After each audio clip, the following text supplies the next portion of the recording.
Pro Championships presented by Continental Tire got off to a fantastic start on Friday. Picture-perfect weather here in Florida, and we're about to do it again here on a Saturday morning. Good morning, race fans. My name is Rob Howe, joined by Alessandro D'Atulio, who will be starting on the pole position today. Race number 1 for USF 2000. Back-to-back races for you. USF Pro 2000 gets started, then we go to USF 2000. So we're going to see a lot of racing here midday. Right now, though, the start of the season for USF Pro 2000. We saw this young driver, Alessandro D'Atulio, star in the second half of 2024. He's a star coming out of the gate. Alessandro, pole position to start the season. That's exactly where you want to be. Yeah, I mean, for sure it's where I want to be, especially around a street course. It's a track I've never been at, so yesterday the first practice was really just step by step. Got to push a little bit the last few minutes. And then I had to, we came with debrief, learned some things in the data and the video from my teammates that have been here before. And then, went out in quali, got through the first set of tires, and then just gave it, pretty much everything in the second set. Everything that I know, at least, because there's still more to fix. I mean, 2 sessions here around a track like this is not easy. So there's still more to learn, more to fix today. Yeah, hopefully we can, go with it. For drivers who are brand new to St. Petersburg, we know only 2 sessions, only 4 all total on the weekend, a practice, qualifying, and 2 races. Did you lay it all out? Was it 100%, or did you pull a little, maybe 99% during that qualifying run? I think it was about 90%. To be honest, I wasn't full push just because I wanted, get a decent start. Like, I wasn't expecting to be on pole. I just wanted to be top 5, top 3 would be nice, just to get some points for this weekend. It's a track I don't know, and with such little track time, I just want to finish a race, get some points. But to be on pole is great. So, yeah, I didn't even, the lap wasn't even perfect. Missed a few corners here and there, so yeah, I'm looking forward more today. Obviously, everybody in the same boat with a new racetrack list. You ran a half a season last year. You ran Toronto. Were you able to pull a lot from Toronto to maybe be quicker here coming out of the gate? I know it's a much different racetrack, but it's still lined by concrete walls. Yeah, a little bit. That's why we did Toronto that's why we did the last 3 races, just to get a little bit of everything. A little bit of Portland, a little bit of Mid-Ohio, a little bit of Toronto to prep for this year. So yeah, definitely doing Toronto helped a little bit. But yeah, it's way different, so it's still different, completely different track, but at least it gives me an idea of what to expect. All the drivers in the field, 22 strong, want to be on the pole position. They want to be in your spot running down into turn number 1. Have you gone through what you think is going to happen in turn number 1, or is it all really just playing it by ear? Yeah, I've watched a few starts because I've never been here, so it's so important, where you want to be in turn 1. There's some spots that you could put yourself in, and it's not going to end up good, or you might lose some spots. So, yeah, I've definitely looked at that. I've studied a little bit on that. Thought about it all night, to be honest, even while I was sleeping. But, yeah, not much to overthink. Just go do what I know. I've started on pole before in karts, so it's the same, just in a car now. For so many drivers in this program, they'll go back to karting. They'll go back to that instinctive nature of what to do on a start. They've done it so many times before. We're going to see that here today. 2 races back-to-back, as I said for you folks. We'll have USF Pro 2000 first. USF 2000 is going to come right after Victory Lane. A great afternoon of competition here in the USF Pro Championships. This guy, Alessandro D'Atulio, starting on the pole for Turn 3 Motorsports. After this break, we'll come back with a full driver lineup.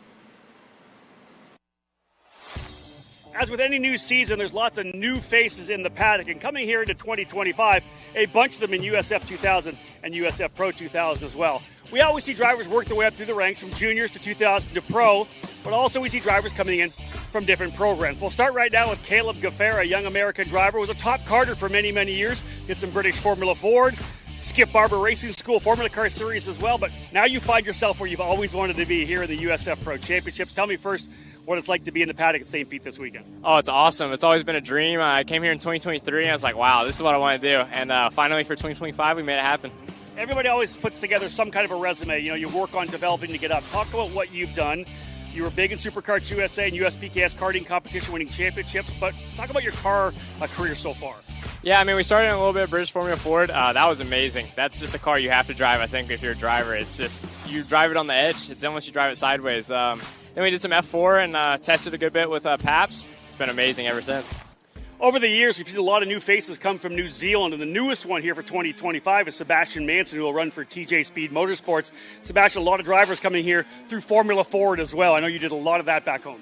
Yes, done a lot of Formula Ford back in New Zealand. Yeah, I've done about 3 years there. That was sort of where my motorsport career started, and really love it. It's an amazing category.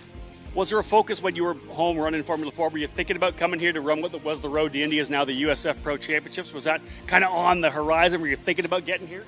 To be honest, my run to here has been very unplanned, and I think I've been taking motorsport 1 year at a time, trying to make the most of each year. And I think performance and results sort of dictate where you get to go. And now I'm here, and I just want to make the most of the opportunity I have this year. You've obviously got the season off to a great start. Not only are you now here running, but you also ran the Formula Regional Oceania Championship, a couple of wins there. Always good to get some victories to start the season off. How was that transition for you coming over here to start 2025? I think CT Fruck has been a night and day change in my performance. Working with him too has been amazing, and it grew me as a driver a lot. And I wouldn't be the driver I am without that last 5 weeks there. So I'm looking forward to coming here and showing what I've learned, and hopefully be a contender. So many great drivers from New Zealand. Here's another one, folks. Sebastian Mance from TJ Speed, looking to see if he can finish on top of the standings when we get to Portland in August.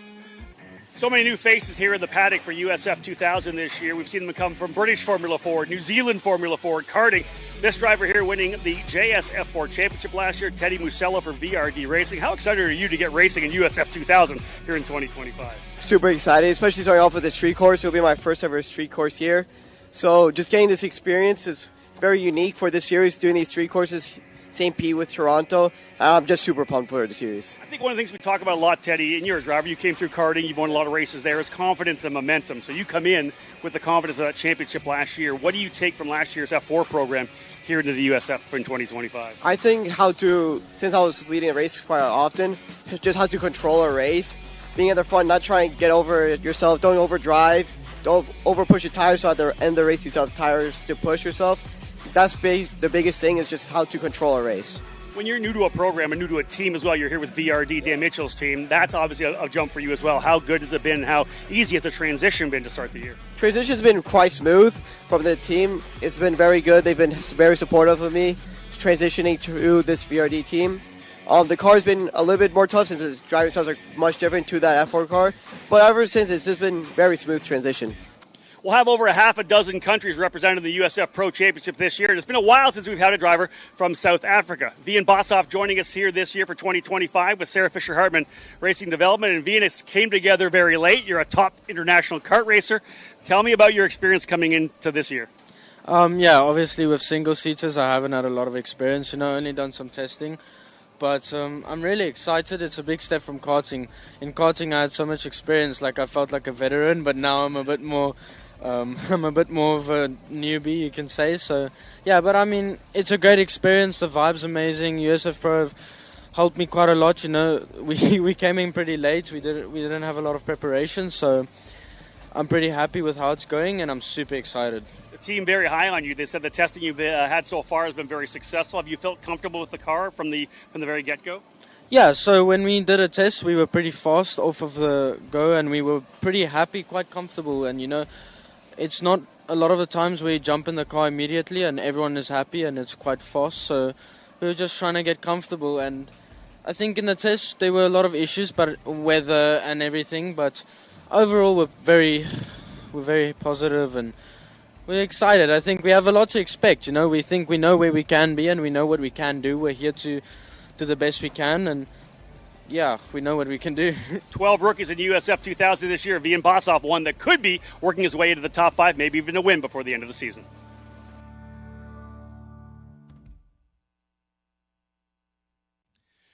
For the drivers in the USF Pro 2000 program, their season starts right now. The 2025 campaign gets ready to roll. They've had a practice session and a qualifying session. We now have a grid of drivers set to head out for the Anderson Interior Contracting Grand Prix of St. Petersburg. Hello, everyone. My name is Rob Howden, joined by Todd Lewis in the booth.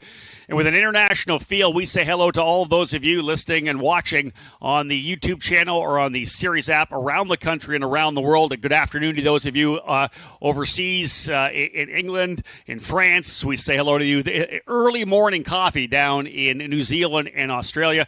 And, of course, our friends throughout the country, like the Eversons, watching out in the Pacific Northwest. 22 drivers, a fantastic field of competitors for this year's program. The very top level of the USF Pro Champions presented by Continental Tire. Of course, these drivers here to race for big money. Yeah, it's the start of the season, first race of 18 that we'll see throughout the campaign. But $681,500, the scholarship up for grabs to the champion of this series, who tries to follow in the footsteps of Lockie Hughes moving in to the Indy Next program. Todd Lewis coming in here with me as well. Todd, one of the big things about this program, I tell it to everybody here, you look at the last 7 champions. If you become a champion in USF Pro 2000, you're likely going to IndyCar. 5 of them just finish up on the racetrack there. Venus VK second. Kyle Kirkwood, Stingray, Rob, Christian Rasmussen, and, of course, Louis Foster as well. Very impressive. The U.S. Pro Championships, the proven path to the NTT IndyCar Series, with the USF Juniors now as the entry level, USF2000, who we will see in just a little bit later, and now the USF Pro 2000. And what a starting field. It's 4 rookies in the top 6, 4 different teams in the top 6. It is varied, it is exciting, and we have seen the excitement begin with practice and qualifying, as you mentioned, and now through the first race of the season. Again, everybody wants to make that good impression to start the year. And let's have a look at that grid. 22 drivers, as I had said. You're going to have drivers anywhere from 15, 16, up to probably 22, 23 years of age. But the driver starting at the tail of the field right now, folks, if you're in your seats right now, you could be out there. Charles Finelli, 61 years of age, in the Fat Boy Racing number 83 machine. Finelli will start on the outside of the final row alongside the driver out of Villa Park, California for Exclusive Autosport. Carson Etter, the rookie in the number 92 in the Priority Workforce machine, will start in the 21st position. Row number 10 will have Tanner DeFabus on the outside for Jay Howard Driver Development, the competitor out of Indiana. He won the Freedom 75 last year at Indianapolis Raceway Park. He's moved up to the pro category here this year, the rookie driving the number 4. Alongside him for D-Force Racing out of Brazil, it's Nicolas Monteiro in the number 9. He'll start 19th. His teammate George Garciarci from Guadalajara, Mexico, in the number 10, going to start in the 18th spot outside of row number 9 for D-Force. And then we'll have Titus Sherlock in the number 3 from Portland, Oregon. The Turn 3 Motorsports driver, Sherlock, a top driver last year in the Formula Regional Americas program. He's moved over here to USF Pro 2000. Sherlock in the number 3, rolling off from 17th. Moving up to row number 8, his teammate Tyke Durst in the number 33 machine. Tyke Durst out of Charlotte, North Carolina in the Turn 3 Motorsports entry, starting 16th. Alongside him, right now, just signed up for a couple of races to start the season, Owen Tangevelu in that number 84. Tangevelu out of Clermont, France for VRD Racing will roll off from 15th. Moving now up into the 7th row on the outside, fast Frankie Mossman in the number 6 for Jay Howard Driver Development. Look for him to move his way forward here. Not the pace he would have liked in qualifying, but Mossman has a lot more speed on offer. Watch for him to attack early. He'll start alongside the driver who was so impressive last year, USF Juniors champion, 3rd in the USF 2000 program, and will also add a number of Indy Next races to his campaign here for 2025. That is Max Taylor out of Hoboken, New Jersey. Taylor in the VRD Racing number 88, a rookie from this year. But again, like I said, multi-time winner in both juniors and USF 2000 last year. Up into row number 6, the single car effort for Logan Adams, the grandson of IRL race winner Mark Dismore. Adams in the number 21 for Comet Racing and Newcastle Motorsports Park Racing. I know they'll have this coverage on the screen, big screens in the Racers Grill at Newcastle Motorsports Park. Shout out to all of those of you who may be watching and rooting for Logan Adams to have a good run here today. He'll start alongside Joey Brienza out of Colorado for Exclusive Autosport, the rookie driver who has starred in USF Juniors and USF 2000 for the last couple of years. Finally, making the move up to the big show here in USF Pro 2000, Brienza in the number 91. Now into the top 10. Driver who we saw finish 3rd overall in the points last year, was working hard to get an Indy Next program put together. Wasn't quite able to get it done, so he comes back for another year to get a lot of seat time here in USF Pro 2000. A driver from Brownsburg, Indiana, has moved from his home in Arizona. Jace Denmark in the number 26 for TJ Speed Motorsports. 10th qualifying effort for Jace. He's used to running up front, so watch for him to be a long-run contender here throughout the race. He'll start alongside the rookie who ran USF 2000 last year with Jay Howard, Michael Costello in the number 20, moving over to the Pabst Racing Machine, Michael Costello from Naples, Florida. Up now into the row number 4, starting on the outside from Portland, Oregon for Turn 3 Motorsports, Cooper Becklin in the number 2. He was one of the quickest drivers in Toronto last year. Watch for him to work his way forward. Becklin in the number 2, starting 8th. Alongside him, a driver who won a number of races last year in USF Juniors, jumping all the way up here into USF Pro 2000 with TJ Speed from Israel. That is Ariel Elkin, the rookie, in the number 27. We'll go down to row number 3. Sophomore driver Matt Clark, the Canadian, in the number 90 for Exclusive Autosport, starting on the outside of row 3. P6 start for Matt Clark, while Sebastian Manson, the rookie driver who has a ton of Formula Ford experience, ran in the Formula Regional Oceania Championship in January and February. Great qualifying effort out of the gate for Manson, the rookie, in the number 28 for TJ Speed, starting 5th. We'll go down to row number 2. A return to the USF Pro Championships for Jacob Douglas, the Kiwi from Pabst Racing. Ran with the team 2 years ago. Did some GB3 racing last year, but back full-time with Pabst Racing. He was a winner at Portland back in 2023. Jacob Douglas, the rookie, qualifying on the outside of row number 2. Alongside Indianapolis, Indiana's Elliott Cox for Turn 3 Motorsports. Another rookie in the number 22, Cox and Douglas on row number 2. And then, as we said, folks, with 22 drivers in the field, 2 on the front row, very quick drivers. USF2000 champion from last year, wearing the scholarship colors out of Coconut Grove, Florida. He won both races here last year. Max Garcia in the number 18 for Pabst Racing, trying to keep that momentum rolling into 2025, keep that scholarship going. He's got guys that have done it before. Kyle Kirkwood, Christian Rasmussen have both won in 2000. They went straight and won in Pro 2000 and went straight and won the championship at Indy next, all the way to IndyCar. That's Max Garcia's run. That's what he's trying to replicate. But the driver he's going to have to chase down into turn number 1 did 3 events last year. Alessandro De Tullio in the number 44 machine. De Tullio out of Miami, Florida. Multi-time winner in USF Juniors a couple of years ago. A very highly ranked kart racer here in North America as well, but got a chance to run USF Pro 2000 last year. Was very, very impressive. And to see De Tullio work his way to the front in qualifying. A 109.032, the fast time for De Tullio in qualifying. Everybody here, all these rookies up front. De Tullio's really a rookie as well. Only 3 events last year. So to be honest, we've got a lot of guys who have never been on this racetrack in this particular race car. We'll see how it plays out. De Tullio and Garcia will be on row 1. Cox and Douglas on row 2. Manson and Clark on row 3. Elkin and Becklin row 4. Costello and Denmark row 5. Brienza and Adams row 6. Taylor and Mossman, row 7. Tangevelu and Durst on row 8. Row 9 will have Sherlock alongside Garcia Arce. Row 10, Montiero and DeFabis. And row 11, Eder and Finelli. Well, ladies and gentlemen, time to get things underway. All these drivers ready to put the power down. Let's go down to pit lane for the command to start engines. One of our guests from the Anderson Interior Contracting to give the command, Tony Swilly. On behalf of Anderson Interior Contracting, drivers, start your engines. And there you have it. Behind each and every one of these drivers is a 265 horsepower engine produced by Elite Engines. They build all the engines for all 3 levels of the program. And there you have a look at the drivers who are getting set to roll off. As I said from the very front, De Tullio, Garcia, Cox, Douglas. There's Jacob Douglas, the Kiwi there. Early morning back in New Zealand. You know, a lot of people are up and watching the broadcast here as well. There's the 28th of Sebastian Manson. Manson as well, a driver from New Zealand. So as I said, lots of guys up and ready to watch here. There's Ariel Elkin. And again, the number 2 there as well of Cooper Becklin. Again, drivers getting set to go. The start of a season. It's a long one. 18 races, Todd Lewis. This is the first one. You can start a championship chase here, but whatever you do, don't get that DNF to put you behind the 8 ball from the get-go. I wonder how many teams discussed yesterday's USF 2000 race with their USF Pro 2000 drivers today. This is the start of the season. It's race 1, corner number 1, which can be very inviting here at St. Petersburg. But what you want to get through is get through smoothly and complete as many laps as you can. Let's have a look at this racetrack, ladies and gentlemen. Those of you at home, 1.8 miles, 14 corners, a big long run down the airport runway, as we know, into turn number 1. Turn 2, 3, very tight. 3, flat out. You can't get into the wall, the inside, otherwise you find yourself in the barriers. We've seen that many times. Long run down into this corner here, a hard-braking turn number 4, the right-hander that leads into a bit of a rhythm section. 5, 6, 7, very tight.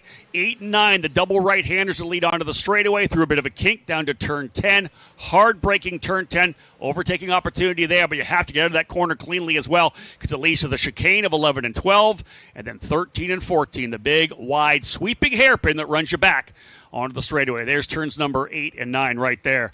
Let's have a look at my keys to the race here for USF Pro 2000. First and foremost, clean lap 1. Folks, you have to manage cold tires. There's going to be increased grip that they're not used to yet because IndyCar was just on the racetrack, so clean through turn 1. We didn't have that last year. Hopefully we'll have it this year. I will say the second, mistake-free 25. 25 perfect laps are needed to get the job done here. If you're out front, if you can minimize mistakes, you can come away with a race win.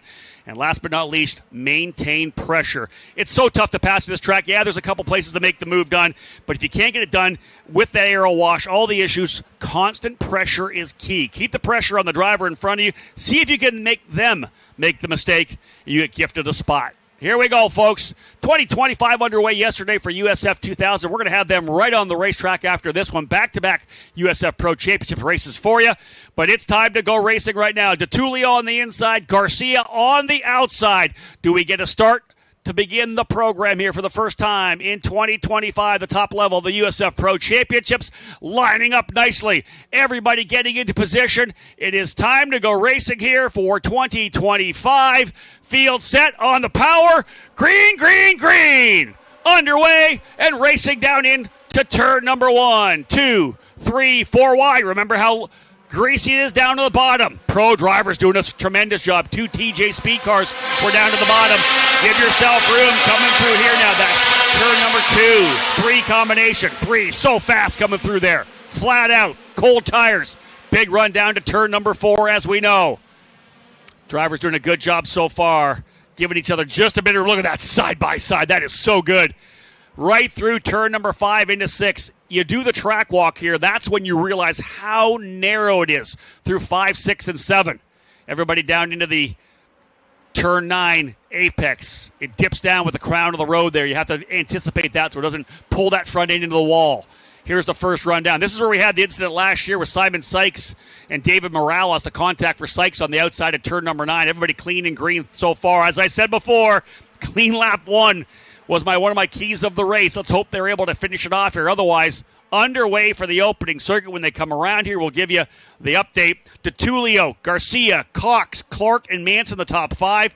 Douglas 6, Becklin 7th, Costello, Adams, and I believe Denmark potentially wrapping up your top 10. That is a nice job by all these USF Pro 2000 drivers to get through that first lap, and there was no shortage of movement as well. As you mentioned, Matt Clark has moved up a couple of spots. There's a little bit of shuffling that has taken place already up near the front of the field, and now these drivers have had a lap at speed and understand the differences in the track conditions from when they were last on course about 24 hours ago yesterday, and they'll understand the difference in performance of their cars, and some of them will get a little more aggressive now. Yeah, and that's the quick adaptation. They knew that IndyCar was just on the track. Those who have been here before and ran this facility, they understand, hey, yeah, listen, we're going to get a lot more rubber on a turn-in. There's a little bit different racing line. You may have to adjust your line to try to stay with the grip because IndyCar has a more shallow entry into the corners with the way they're able to roll the corner speed. So drivers all know that. Their coaches made sure that they discussed it before they went out on the track. But you get some of these drivers like a Sebastian Manson who has never been here. How about that one up over the curbing? That is a tough place to try to get through there. Normally you don't touch the curb at 11 and 12. That was one of the TJ speed cars. I believe we may have a car coming to the inside here. We've got some kind of contact on track. A number of drivers slowing up further back. So some contact, we believe, coming out of the corner. I believe we're still green at this point here. No, full course yellow. Yeah, a couple of drivers, I think, getting together, potentially coming out of turn number 14. That was tough to see. But there you have it, full course yellow coming out, almost getting 2 full laps completed, and they'll work their way back around. It looked to me, Todd, we saw one of the TJ speed cars gupping up over the curb there. When you do that, man, that car is 100% moving to the right, more than you expected, more than the driver on the inside would have expected as well. Here's a couple of the drivers coming through here at the tail of the field. Let's try to pick them up if we can.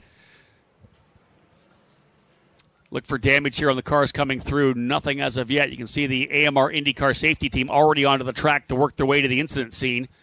There you have it. One driver hard into the barriers on the outside, it appears.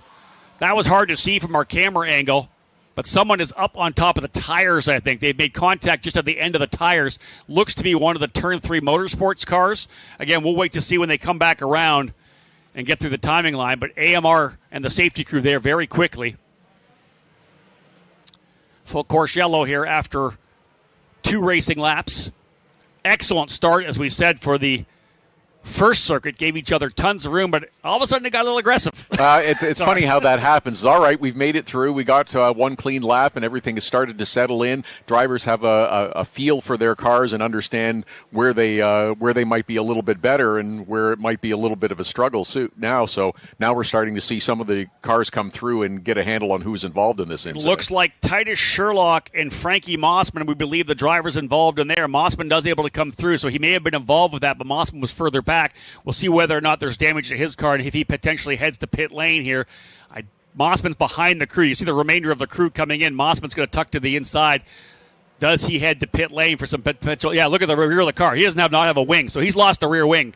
Titus Sherlock potentially getting into the back of him and over top. So DeTulio, Garcia, Cox, Clark. Top 4. Sebastian Manson 5th. Jacob Douglas 6th. Ariel Elkin 7th. Costello 8th. Declan 9th. Logan Adams 10th. Jace Denmark in 11th. So, and indeed, trying to figure out where all that happened. Mossman was running 14th spot. Tyke Durst was 17th at the start. So, you wonder whether or not coming through, overcooking potentially into the corner. That's almost kind of around the corner a little bit as we were able to see that. So, indeed, no replay on that one. Sorry, folks. But, indeed, that's with those 2 drivers going out and Mossman losing the rear wing, we can extrapolate that contact to the back, a driver potentially going up, and especially with Sherlock being as high as he's on the tires. Absolutely, and it looked like there were a couple of drivers that were sort of working their way through almost side by side at first through corners 13 and 14, and understandable how you may have a coming together trying to get around that going on the outside. Yeah, and you wonder whether or not just in front of them, we talked about the fact that one of the TJ Speed cars got up on top of the curbing coming through 11 and 12, the first or the second part of the chicane. It's a right-left chicane. He kind of got up over the curbing on the left side, and anytime you do that at speed, because you're full throttle through there, it's going to shoot the car a bit to the right. You wonder whether or not everybody kind of checked up behind, and Sherlock coming through at full pin potentially, didn't get on the brakes enough and went up over top of Mossman. Tough one for Frankie Mossman, as I'd said, talking about the fact that Frankie started back there in 14th spot, a qualifying effort he would have liked to have had a lot more from.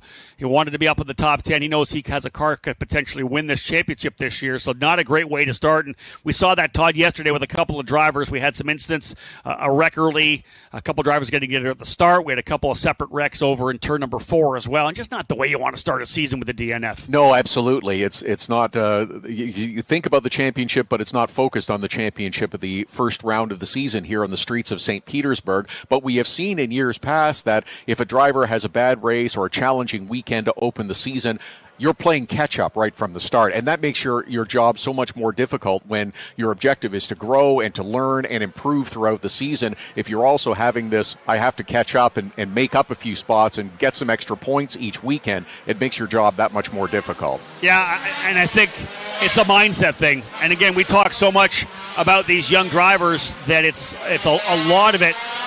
A lot of it is about the confidence and the momentum you want to have as a young driver, the confidence moving forward. And, man, when you have that first issue, especially in USF2000, man, if you start to break that confidence, it hurts so much because you want that driver to be aggressive. You want that driver to have a lot of confidence moving forward, and it's just going to take the air out of the sails a little bit. It's amazing how long it takes to gain that confidence and the momentum, but it goes away so quickly if you have a problem. It's just, oh no, now I immediately have to start focusing and building myself back up again. But looks like everyone is starting to pick up the pace just a little bit, generate a little bit of heat into those tires to get ready to go back to hopefully some green flag racing. And I expect the battles will resume almost right off the top. The pace car lights are still on as they circulate around the back part of the course right now. So we'll hopefully get this cleared out of the way. But Alessandro Di Tullio remains out in front. Max Garcia, Elliott Cox, Matt Clark, and Sebastian Manson rounding out the top five. Had a chance to visit with Max Garcia earlier in the week, and it was he and Max Taylor, the double Max or Max to the Max. We weren't sure exactly how to refer to them, but a couple of very good, talented racers, both pursuing USF Pro 2000 this weekend. I'm trying to have a quick look at the replay here on YouTube. Shout out to all the people that are in the chat right now on YouTube. I know there's a lot of them in there. They're talking back and forth with each other. They've been able to rewind the YouTube, obviously, and go back and have a look.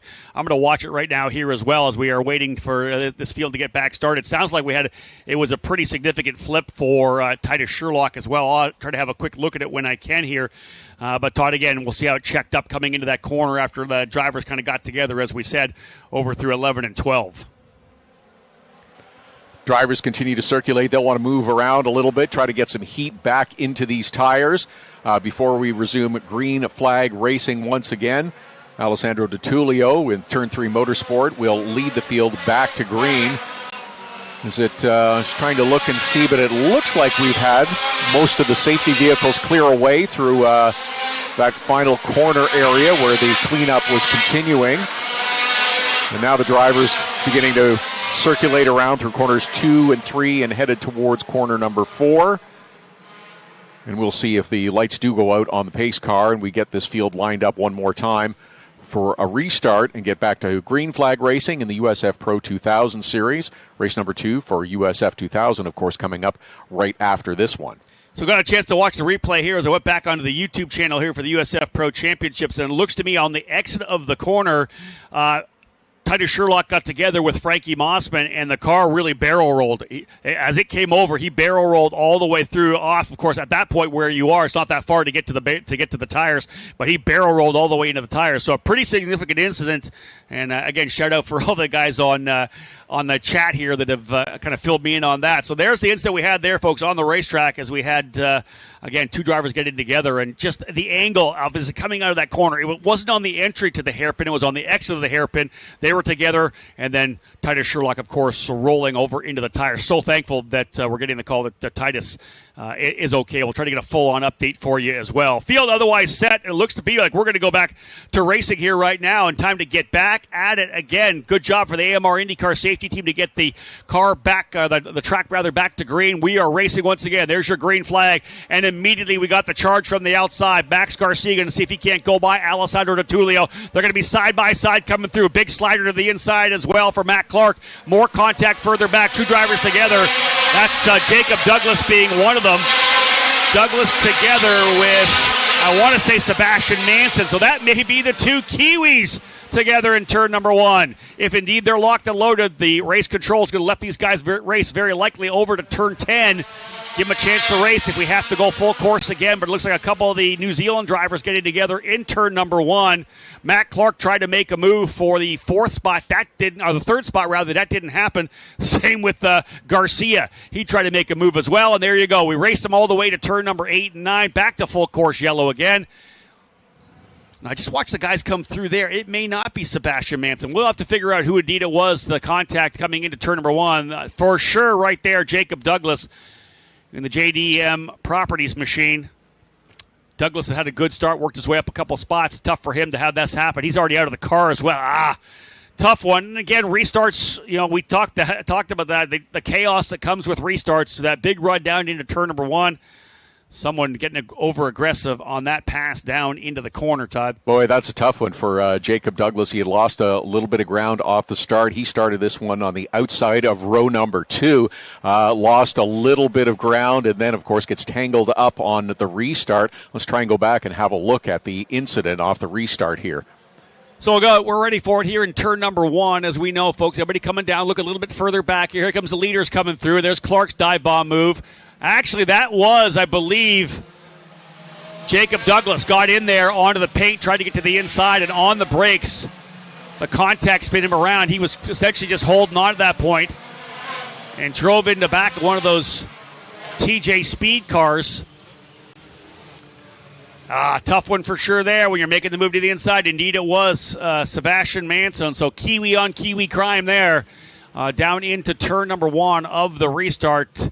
And again, as you're making that move down to the apex, you're rolling more speed. You're thinking about trying to go to the inside, and you're on that brake pedal. You want to release, but if you got to get back on it, the cart just twitched on him. You can see the car twitch a bit, and he had to recorrect. And at that point, once you've recorrected, you're back on it. This is, I think, potentially Manson, who's been able to continue around, and then he had a little bit of an issue. So Manson not able to get back around to pit lane, tried to continue on. The AMR IndyCar safety crew with him to try to see if they can't get him rolling again. I don't know whether that'll be a flat toe or if we've got a couple of cars that are going to need the hook. But this is what this means right now. DeTulio, your leader. Garcia second, Cox third, Matt Clark fourth. We saw overtake attempts, at least efforts, by both Garcia and Clark to potentially go by. Michael Costello's moved up into fifth. Cooper Becklin sixth. Ariel Elkin to seventh. Logan Adams now up to eighth. Max Taylor to ninth, and Jace Denmark rounding out the top 10. Titus Sherlock out after the contact between he and Frankie Mossman. Not sure whether Mossman's back on the racetrack with a new wing now. But he completed only 3 laps. Jacob Douglas and Sebastian Manson both out here on lap number 6. So we saw Matt Clark attempt to make that similar move up to the inside. He skidded a little wide, but there was no contact, no harm. He retook his fourth position. But unfortunately for Jacob Douglas, there was the contact, and it did impact him. But, of course, the bad news for others is beneficial to some others further back in the field. We talked about Max Taylor, who started back in this one in 13th position. He's now into the top 10, having picked up a couple of spots. One of the much-discussed rookies coming into this season, as one expected to perform very well. We'll come back to Max Taylor. Let's retouch on the Mac Clark one, as you had said. Mac made the move aggressively to the inside. They were kind of side by side. He made that lunge move, didn't check up and didn't roll on the brake, let the car roll through the corner, and that was just a really good move for Elliot Cox. I see you coming, over, under, I'll get back through and get the spot done. That's the key there. If someone's going to make that big move on the inside, unless you think you roll around the outside, your best bet is to check up a little bit and then do the over-under. So Elliot Cox coming out nicely with that one there. He ends up going and holding on to third. So DeTulio, Garcia, Cox, and Clark, your top 4. Costello moves now up to 5th. Becklin 6th. Elkin, Adams, and then, as you said, Max Taylor gaining a little bit from that too. And listen, over the opening couple of laps, normally it's that 8 to 14, 15 where you see some of the chaos. The drivers back there have been wise. They've stayed out of it, and they've benefited with a couple of spots. That's 2 drivers really out of the top 6, top 7 that end up finding themselves to the tail of the field with DNFs. 4 drivers out already: Manson, Douglas, Mossman, and Sherlock. That leaves 18 drivers still on the track right now. There's Charles Finelli there in the Fat Boy Racing number 83, having to start from pit lane. He'll be able to get to the tail of the field now here. A start for DeTulio and a restart for DeTulio. This is one of these things where you're drinking from the fire hose here at St. Petersburg, right? He ran 6 races, 3 weekends last year, as I had said, 6 races. But for him here, this particular weekend, man, it's starting from the front at a track he's never been on before. And listen, there is not a turn 1 anywhere on the circuit that's as wide as this, that it then funnels down into as narrow as you do through turn number 2 and 3. Back at it once again. We'll see that green flag flying at start finish, and here we go. Oh, man, right there, Garcia on the gearbox. Look at them snake down the straightaway. Garcia pops to the outside. Does he get a good enough run? Not quite there. He'll try to run the outside. DeTulio's going to deep him into the corner. Not quite enough. Clark, I believe, able to get by Cox on that one, though. Are they smart coming through? Yeah, I believe that Matt Clark able to get by Elliot Cox on that restart. Best bet to settle in right now to see if he can't pull away.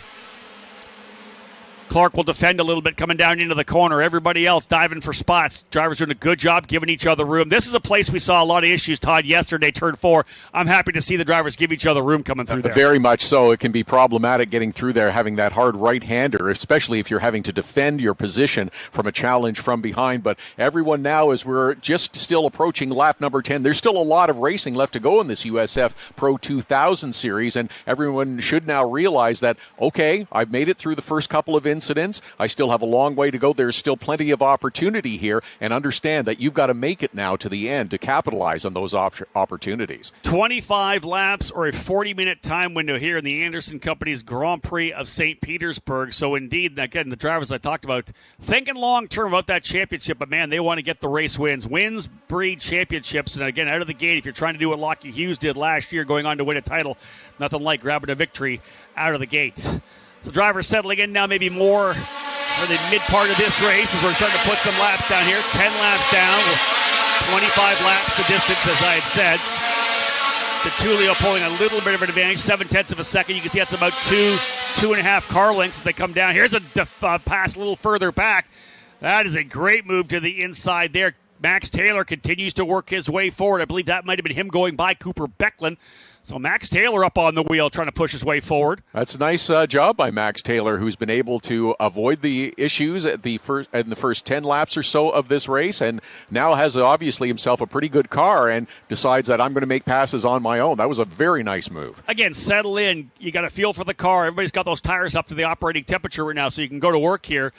So indeed, watching this battle happen up front in more fights throughout the field, as we know. Not surprising, we've got a lot of racing going on for us. There's DeTulio, Garcia, and in fact, Matt Clark up on the wheel as well. He's reeling in Garcia to potentially work his way and have a battle for second here. Working lap number 12 now, I believe. Actually, 12 in the books. Working lap number 13 now.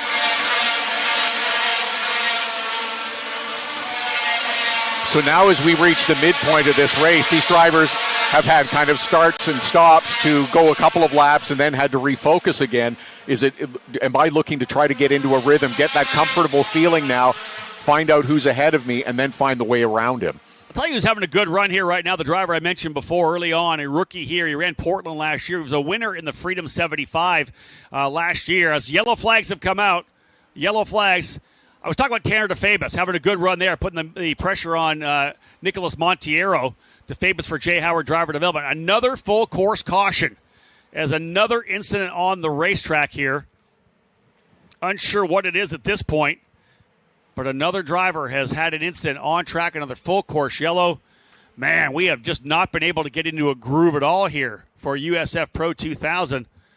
Top drivers in the program, you hope these drivers will show a little better as examples for the younger kids on the ladder.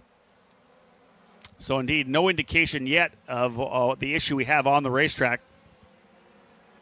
This looks to be perhaps the classic example of, looks like it's a little back here, a little further towards that'll be 8. That's coming out of turn number 9. We've seen that happen many times before, right out of turn 9. Hard for us to see it from here.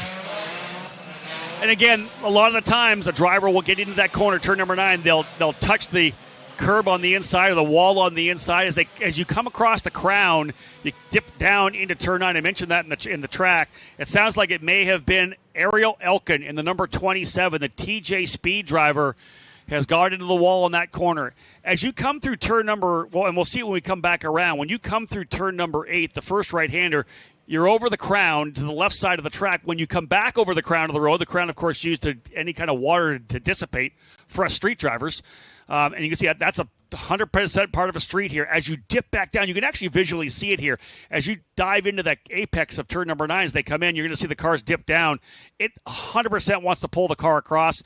At that point, you've either touched the inside with the right front, that sends you off, or the car's over-rotated on you. You've already got it rotating, and then as you get into the camber, that bank corner, the rear end will skate back around and you'll lose the rear wheel and hammer that rear wheel. That's what we saw last year with Simon Sykes. That's the challenge of racing on city streets, is they are built to accommodate passenger cars and vehicles throughout the rest of the year. So the road is shaped a little bit differently as opposed to a smooth, flat racetrack that is purpose-built for race cars. But that's just one of the challenges that these drivers are becoming aware of and have to learn as they progress through the ranks. Yeah, listen, every IndyCar driver out there knows about the crown of the road. They know how it's going to affect your alter the way you drive. That's why when you're on the track walk, you need to really pay attention. I walked with a couple of the teams. I kind of walked with one that would wait for the next team to come through, and every coach was saying that, watch this crown of the road here right now. As you dive in, remember, it's going to pull you down to the apex, so understand that and give yourself room so you're not immediately jerked down so that you hammer that right front on the wall, the concrete wall on the inside. So, indeed, let's have a look at, again, how that shakes things up again, because Ariel Elkin was running inside the top 10, so that's going to move somebody else into the top 10 right now. Alessandro DiTullio, still your leader. He's been able to hold off Max Garcia. On that restart, Matt Clark able to get by Elliott Cox, so Clark goes up into third, and he had actually reeled in Garcia at that point. So it's DiTullio, Garcia, Clark, and Cox. Michael Costello still runs fifth. Max Taylor now up into sixth. He's done it on his own by passing cars, and he's benefited by some attrition as well. Max Taylor, the rookie, up into the sixth spot. Cooper Becklin in seventh. Chase Denmark now up to eighth. Logan Adams ninth. And that battle between Nicholas Montiero and Tanner DeFabis. Now the fight for 10th. So I'll come back to Tanner DeFabis. This is the driver who only ran not even a half a season last year in USF 2000. Did win on the Oval and the Freedom 75. Ran Portland in USF Pro 2000 with the concept of hopefully running a bunch of races this year. He's only got, I believe, a budget right now for a small program to start the year. But Tanner DeFabis, he's doing a tremendous job right now. Up into 11th, he's got Tangevelu behind him, Garcia Arce, Durst, Brienza, all behind him right now. So Tanner DeFabis for Jay Howard Driver Development doing a great job. His teammate Frankie Mossman already out of the race. For a driver that is looking to secure additional sponsorship to fill out the program and complete the full year in the USF Pro 2000 championships, having this kind of run gets the attention. This is the kind of success that you need. There they are there. That's the D-Force car of Montiero. There's DeFabis. There's Tangevelu. Right behind them as well, Garcia Arce, Durst. The rest of the field coming through. Brienza, Etter, Finelli. So another driver out. That is 5 done. Elkin, Manson, Douglas, Mossman, and Sherlock all out. 4 of them rookies. Mossman not, but of course Mossman just got caught up in that contact between he and Sherlock. So 13 laps down. We're now past the halfway point of what will be a 25-lap race. Still a lot of time remaining, over 15 minutes, or just under 15 minutes remaining. So once again, drivers will gather themselves and start to get some heat back into those tires after a couple of laps under caution as you see them weaving back and forth coming down the main straightaway towards the start-finish line. It looked like the safety vehicles were moving from that incident situation and getting back to their positions. So ideally, we'll get gathered up behind the safety car. Lights will go out, and we'll go back to green flag racing this time. And again, this is another opportunity. We've seen it on all of the restarts so far. Drivers looking to the inside, looking at an opportunity to make up a position or two. It can be a great opportunity to capitalize when the field gets bunched up. If you can make that pass stick up towards the inside, some drivers have been successful. Sometimes it took a second attempt before you could succeed, but everybody will be on it again come around this time. That's it. DiTullio, Garcia, Clark, Cox, and Costello. The top 5 as again work their way around here trying to get the tires back up to temp after a couple laps here at pace car speed. We had some incidents in the opening race for USF 2000, 3 of them in total. We've had a number here as well. Our USF 2000 drivers on the grid outside the straightaway now getting ready to roll over here for their race. So those of you tuning in here right now watching, we're going to go right into it. We'll do victory lane. I'll throw it back up to you, Todd, here in the booth, and depending on the timing, we'll go right into driver introduction as well, and we'll get those cars out onto the track and on the pit lane, get them fired up and get them underway. I'll tell you, here's some good news, folks. No, we didn't get a chance to see it, but after the incident, that barrel roll for Titus Sherlock, he was actually able to get out of the car himself, walked away under his own power. So that's what we wanted to hear from that. He was fine. So, indeed, Titus Sherlock, again, showing the safety levels of the race cars here, the halo that we have, these Tatis cars, unbelievably safe, and he's able to walk away. Hopefully they'll get the car put back together for tomorrow. Big defense coming out off the green flag as they go racing once again. DiTullio down to the bottom, and out to the outside goes Garcia. He's onto the outside. Oh, a little contact there between the two, side by side. Clark trying to come around. He thinks better of it, tucks back in. I believe DiTullio holding the spot. Elbows up most definitely here on this one. as DeTulio didn't want to give it up at all. They had some contact on the exit. Clark trying to make a move. He's not there. Right behind him as well. Right behind Clark is Elliott Cox. Everybody else trying to get through the tight confines of 4, 5, and 6. Thinking about 2 wide further back. Big move to the inside there. You see one driver's going to have the advantageous inside line coming into turn number 8. That might have, again, been a resumption of that battle between Monteiro and DeFabis. It was elbows up coming past the green flag on this restart. Everybody understanding that turn 1 presented an opportunity, and maybe they could get a spot. Max Garcia was all over Alessandro DeTulio, but unable to complete the pass. They continue to run 1, 2, 3 with DeTulio, Garcia, and Matt Clark, and then followed by Elliott Cox in 4th. I always say that if you own the apex, you own the exit, right? You're able to get that move done and essentially go off with Garcia on the outside. DeTulio just ran it through a little bit farther through as Cox, or rather with Garcia, was trying to turn back in. DeTulio said, no, I'm gonna have a little wider exit here if you're okay with that. And listen, Matt Clark could have made it aggressive and tried to go by them both as they both kind of checked up, but he thought better of it and tucked in. That was a very veteran-savvy, mature move for Matt Clark not to throw away what could be a solid third-place finish. Hey, we're not done yet, as we know. We've got lots still to come. 16 laps down, still 9 remaining here, 11 minutes on the clock. So DeTulio, Garcia, Clark, Cox, and Costello, the top 5. There's a move a little bit further back. Some drivers making some advancements. We talk about Taylor being the driver on the move. Is he ready to grab another one? I wonder whether or not he may have got by Costello there. We'll see as they come back through. Field looking good. And I think, no, that is actually Denmark. I picked up the green car, the TJ Speed Machine. That's Denmark. Brand new year, brand new liveries. Cars look fantastic this year. Driver swapping, of course. You have to get used to the different drivers. The different driver in the scholarship car for sure. Here they come down the line. No, there's Costello there. So Costello still in position. Taylor right there with him in the Susan B. Komen machine. So Taylor, who's had such a good run so far, dialing it in.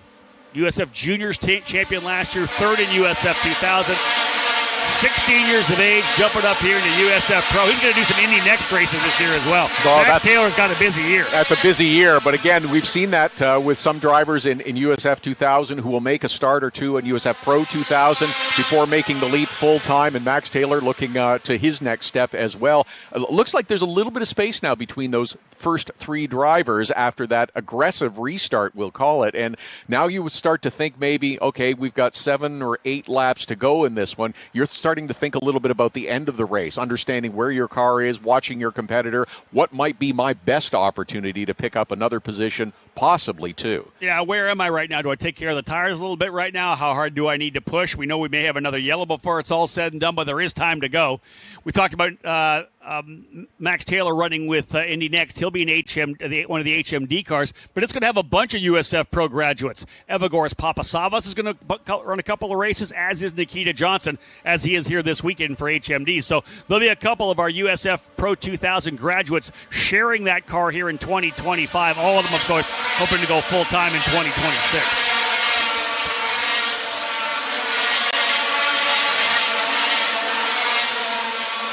Continues to be Alessandro DeTulio out front by about 0.8 of a second ahead of Max Garcia. Matt Clark running third again, about another a little bit further behind. Elliott Cox, Michael Costello rounding out the top 5. 3 rookies in the top 5. And we picked up that battle between Monteiro and DeFabis again, as DeFabis putting a lot of pressure. Monteiro actually ran a little bit of a defensive line down to 4, covered off the bottom of the racetrack. But DeFabis, remember what I said earlier in my keys to the race? I said maintain pressure. It's so tough to get a pass done, as Tangevelu looks to the inside of DeFabis as well. That's what you have to do. Fill the mirrors. Keep the pressure up. You want them to get down into turn 1 and maybe miss the braking zone a little bit. Push a little bit wide where you can over-under. You have to make them make a mistake. Maybe you overcook it into the hairpin. Go a little wide, have a lot of understeering. You can get underneath them or make that run down into turn number 1. Anything you can do to get a better run to potentially make that pass. If you can't get it done straight up, you got to keep the pressure up, and that's what DeFabis is doing right now on Monteiro. That's why drivers, as you mentioned, will move from side to side. I'm on the left, I'm on the right of the driver ahead of them.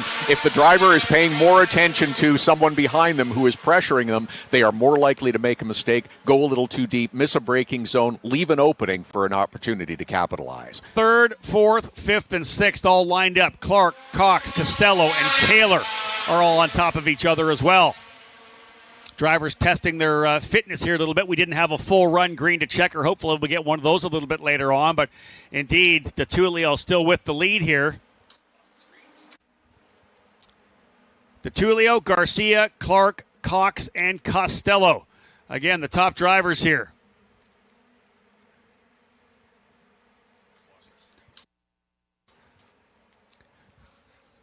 So the drivers are working their way around here these last couple of laps. They got to dig themselves in here nicely. Another run down the straightaway here. We'll see whether or not Garcia can bounce back again. He has not. In fact, Garcia's pulled away. The top two drivers have stretched away nicely. Big gap back to Matt Clark, who does have a little bit of advantage right now as well. But nonetheless, there's the battle there. That is third, fourth, fifth, and sixth coming across the line. Right there as well. Cox has not given up at all. Keeps fighting on and working at lap number 21 right now. I believe, based on how much time we have left, Todd, we're going to be able to get this thing done and get all the laps in. It's close on time, but I think we're okay. Still a little over 6 minutes to go, but only 4 laps. We should be okay.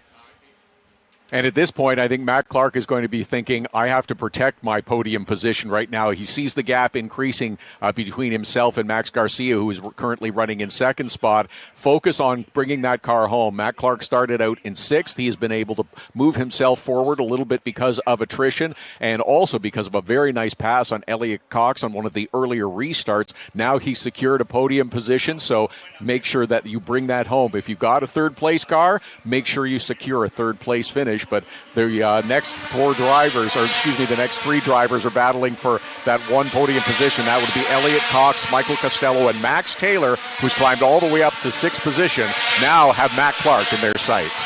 And now here we have it where the cars start to get lighter, right? We're burning the fuel down. We're going a little later on the tires. Some of these drivers started on stickers. Some of them maybe the tire that they used during a qualifying run. We saw a number of drivers use 2 sets of sticker Continentals during the qualifying run. Maybe they're saving a set for race number 2 tomorrow morning, 8 o'clock. So maybe those tires are starting to fade off a little bit here.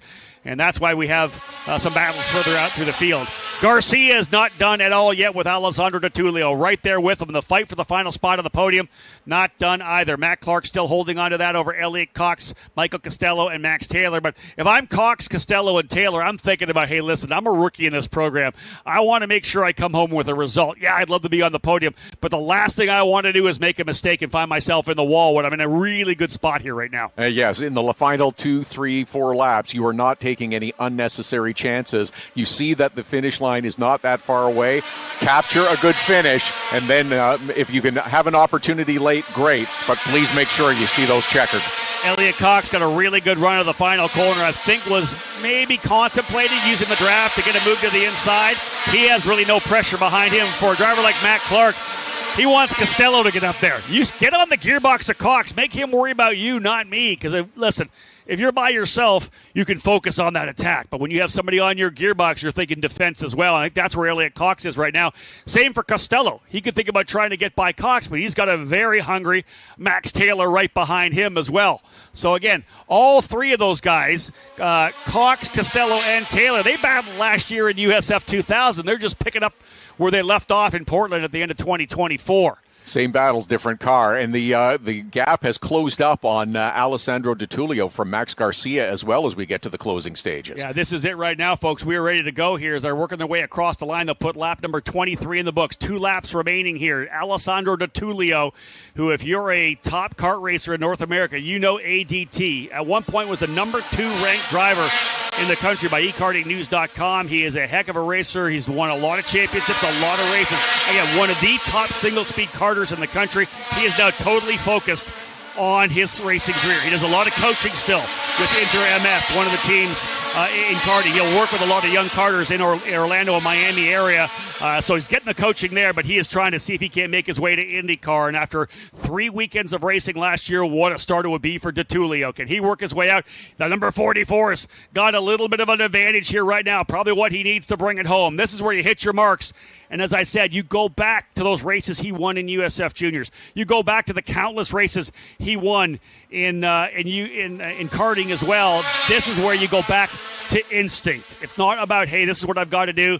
I know how to win races. White flag will fly this time by Todd. 1 to go. 1 lap to go, and Alessandro Di Tullio has enough of a gap between himself and Max Garcia, the rookie, the scholarship winner, that he can focus on the corner ahead of him. No real pressure from behind as they go through corner number 1 and on the final lap. What to watch for, though, is a potential fight for third. Elliot Cox has been all over Matt Clark. We'll see whether or not they're clean and green through. We'll follow the leader home here now. You see how far back that battle is right now. They're going to go onto the defense. Oh, yeah, we're going to get aggressive on the final lap here. Matt Clark trying to hold him off. Costello right there. Big battle for the final step on the podium. Elliot Cox pushing hard on Matt Clark. This is where you don't want to throw one away. Clark trying to come home in third. DeTulio out front. Garcia, look how tight it is. Third, fourth, fifth, and sixth. Oh, I think one driver potentially in the wall. That might have been Cox. A driver has gone off in the wall coming through turn number 9. This thing may end early. One of the drivers is off, and I think it may have been Elliot Cox. He may have gone off the racetrack in turn number 9, pushing. Here they come through 11 and 12. Let's cap this off, folks. Out of the corner, and for the first time in his career, he'll call himself a USF Pro Championships race winner. The victor in race number 1 for USF Pro 2000, ADT. Alessandro Di Tullio wins in St. Petersburg. What a victory for Di Tullio. Garcia coming home second. Matt Clark is going to be third. Costello fourth. Taylor fifth. And Elliot Cox. What did I just say? Don't throw it away on the final lap. All we saw from the far shot was the driver shoot straight past, miss the apex of 9, parks it in the wall on the outside of the corner, and that is not going to be a soft contact at all. DeTulio's going to see it as he rolls through here on the cool-down lap. There is DeTulio. There is Garcia. Matt Clark coming home in third. Costello fourth. And how about Taylor? Max Taylor started back in 13th. Call it a top 5 finish. Wow. Big run for Max Taylor. We're likely going to get a shot of this as the drivers work their way through 8 and 9. We may not see it from our 9 camera. There are your unofficial results. DeTulio with the race win. Garcia in second. Matt Clark third. Costello fourth. Taylor fifth. Becklin sixth. Monteiro, Denmark, Adams, and Tanner DeFabus able to get by the battle with he and Nick Monteiro. DeFabus to the top 10. Well-deserved run for Tanner. Very impressive in only his second weekend in USF Pro 2000. I got to hike. I got to get myself to victory lane. You're going to get a chance to call DeTulio when he gets out of the race car. That's fantastic. What a great job by all these drivers that have accepted the checkered flag. DeTulio, as you mentioned, who is going to enjoy his first victory for Alessandro DeTulio in the USF Pro 2000 series. Max Garcia, the scholarship winner of USF 2000, a championship a year ago, he comes home in second. And then Matt Clark, who picked up spots on a restart, and because of a little bit of attrition, will round out the podium. But Costello, Max Taylor, as mentioned, started 13th, comes up with a top 5 finish. And Tanner DeFabus, the rookie, finishes in 10th position, starting back in 20th position. A great game, but this was what we talked about for the USF 2000 series and USF Pro 2000 series. Get to the finish. It is the first race weekend of a very long season. There is excitement. There is an eagerness that drivers are experiencing, but make sure you get to the finish. It was Elliot Cox who was giving Matt Clark all the pressure he could handle on that final lap, and there we go. Coming out of the car is the number 44, Alessandro DeTulio, who is celebrating victory with his team down on pit lane. First win of the season, first race of the year in the USF Pro 2000 series, and there is one very happy driver who is understandably going to celebrate and savor this one.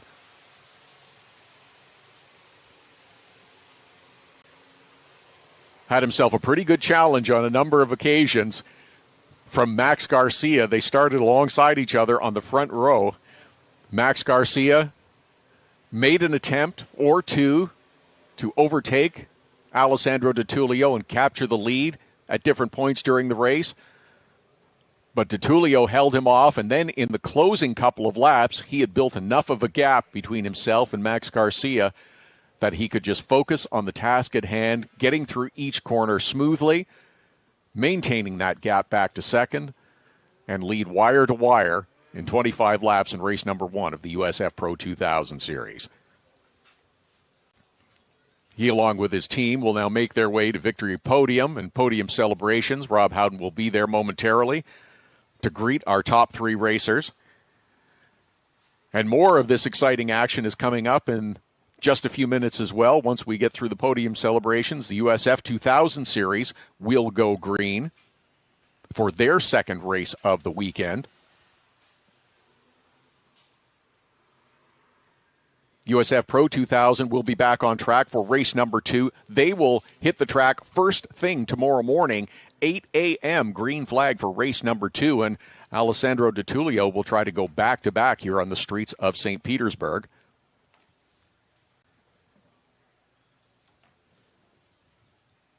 Right now, he is celebrating victory number 1, and race number 2 has not entered his mind yet. This is a great moment for Alessandro Di Tullio, who did participate in a couple of events last year. Getting the taste, we've seen drivers do that in all 3 levels of the USF Pro Championships, be it juniors moving up to 2000 or 2000 moving up to Pro 2000 for a couple of events. If the intent is to run full-time in the next season, sometimes drivers and teams will run a couple of races just to familiarize themselves with the competition and get a taste of it. Max Garcia makes the jump and continues with Pabst Racing and comes home with a podium position, finishing second. And Matt Clark has made the move over to Exclusive Autosport for 2025. Did not have a great season last year, had a frustrating run, and in fact did not participate in the final weekend at Portland a year ago as he reevaluated the program and decided that he and the team were making the move to Exclusive Autosport this year, and has a nice finish coming home 3rd place after a 6th place start. Great pass on Elliott Cox on one of the restarts to gain that podium position, and then managed to hold him off. Cox with focus solely on the gearbox of Matt Clark on that final lap, pushing as hard as he possibly could, trying to retake that 3rd position and score a podium finish. Gets it wide, gets it wrong, and ends up in the wall. And it cost Elliott Cox dearly at the end of this one as he falls all the way back and will be classified as 17th after that hard contact into the outside wall. And that's the battle of racers that been part of the learning process on the USF Pro Championships, is trying to learn and understand that you have to bring the car home and secure those finishes. If you've got a 4th place car, you have to accept a 4th place finish sometimes. Cox was overtaken on the restart, and it cost him because he pushed too hard trying to get back. Michael Costello, a nice run with a 4th place finish, and Max Taylor in that number 88 Susan G. Komen pink car with a terrific run. Again, some of it of his own doing and some of it because of attrition, but he comes home with a 5th place finish to start the season. Both Maxes have a good run, with Max Garcia and Max Taylor both having good finishes to open the season. Of course, Max Taylor, the championship winner at USF Juniors, also participated in some USF2000 races and had some success last year, and has made the leap all the way up to the USF Pro 2000 championship for 2025.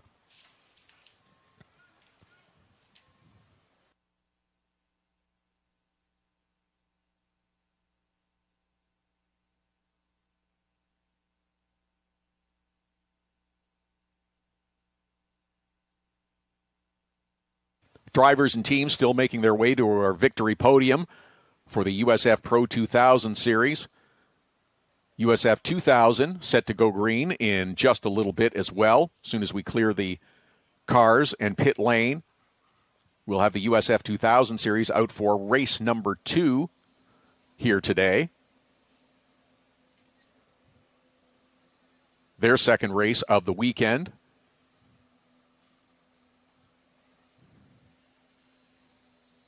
And as mentioned, it will be race number 2 for the USF Pro 2000 that will take place tomorrow morning. Liam McNeely scored the win yesterday in USF 2000, followed by Jack Jeffers and Joshua Allenell. And we'll see if Liam McNeely has the opportunity to sweep the weekend after scoring the victory yesterday, just as Alessandro Di Tullio will have.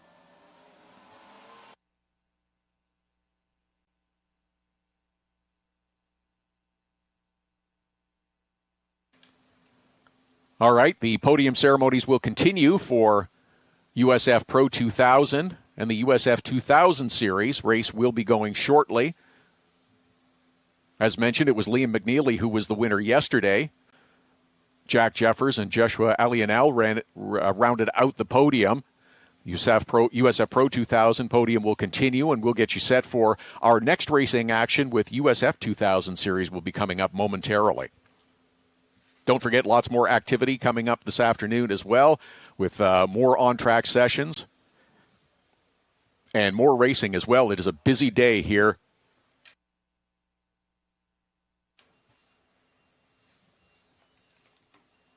Lots more on-track activity coming up later on this afternoon here on the grounds of St. Petersburg.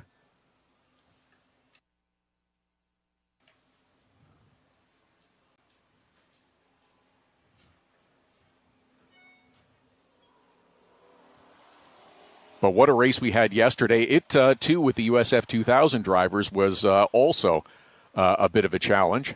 Had a couple of caution periods, and again, some were taking advantage with restarts and returning to green.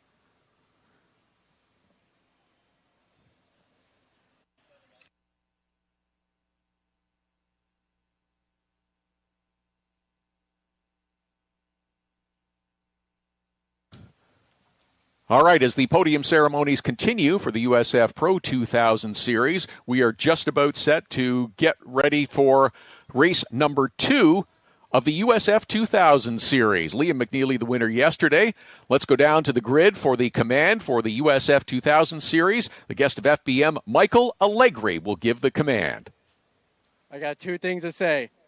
God bless America, and drivers, start your engines!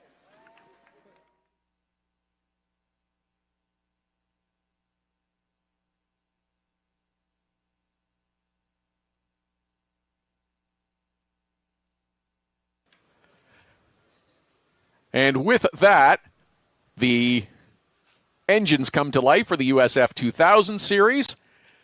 And we'll go through the starting grid. Ryan Boshoff is starting in row 10 in the 19th position.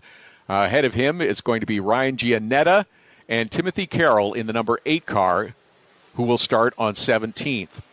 Thomas Schrag, who had problems during the qualifying session, also is back to start far back in the field in row number 8 for race number 2. Christian Cameron will start to the inside of row number 8.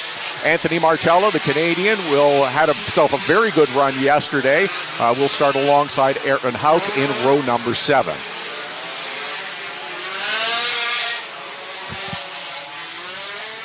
As the cars begin to circulate around the track, it is Eddie Beswick in the number 30 who will be on the outside of row number 6, and Brady Golan will start to the inside in the 11th position. In row 5, we'll move into the top 10. It's Lucas Ficuri in the number 91 on the outside. G3 Argyros will start on the inside of row number 5 in 9th position. Row 4 sees Evan Cooley and Teddy Musella in the 25 car. Teddy's had some struggles this weekend too, but has an opportunity here starting 7th. Brad Majman and Joshua Alianel will start on row number 3 in the 5th and 6th position. Jack Jeffers, our runner-up yesterday in the number 92, will start on the outside of row number 2. Sebastian Garzone in the 12 will start 3rd. And moving up to row number 1, on the outside, it is Caleb Graffar and Liam McNeely, yesterday's winner, who will start on the pole position and lead the field to green to try to sweep the weekend here in St. Petersburg in the USF 2000 series. Cars are lining up double file as they make their way through the back part of the course and circulating around, looking to head towards the green flag. First few rows are nicely aligned. And the rest of the field at the back starting to catch up towards the front. We had troubles yesterday off the start in the USF 2000 series. We got through lap 1 in the USF Pro 2000 series. Let's see what race number 2 for the USF 2000 series will bring us. Liam McNeely trying to sweep the weekend, leading the field to the green. Nicely lined up as they hit the start-finish line, and we have a green flag wave, and they fan out immediately 3, 4, and 5 wide. Watching at the front of the field, a little bit of contact there with two cars, but it looks like it is gathered back up, and we don't have the car stopped as we did yesterday. Looks like everyone is going to get through those first couple of corners okay. Just a little bit of contact. Doesn't look like it has had any serious adverse effects on anyone back in the field, and now everyone just trying to sort it out a little bit and trying to get back in line and almost line up single file. Getting through 4, 5, and 6. A little challenging if you're trying to go side by side. Now through towards corner number 9. Again, single file towards the front of the field. And looking like we're going to get through smoothly. Looks like everyone has learned a little bit, but also a little bit of a move towards the back. I think that was a move for 4th or 5th. I don't know if that was Joshua Elianel that was trying to make the move forward. And a bit of side-by-side action going through the 11-12 combination. So no shortage of aggression in the USF2000 series, but we get through without incident, unlike yesterday. Liam McNeely leads them across the line. First, the rookie Jack Jeffers is second. Caleb Graffra is third. Sebastian Garzon and Evan Cooley rounding out the top 5. And again, it looks like these USF 2000 drivers have learned pretty well from yesterday. It is amazing the growth that will take place after running one event. We have a driver moving just a little bit of a right front lockup heading into that right-hander at corner number 4. But amazing the amount of growth and improvement that takes place just after completing one event and understanding what you're up against. Even with the track conditions that are very different today than what they experienced yesterday, there's a lot more grip, a lot more rubber has gone down on the track, but drivers understand what is going on a little bit better now. Close battle up towards the front of the field in first and second with Liam McNeely and Jack Jeffers, the two rookies. And in fact, the top 3 are nose to tail. A little bit of a break between third and fourth and Sebastian Garzon. But the front 3 starting to break away just a little bit, and that's a big defensive move down to the inside. And doesn't look like it's going to be successful. Trying to see who that was further back, but that was a very big defensive move to the inside.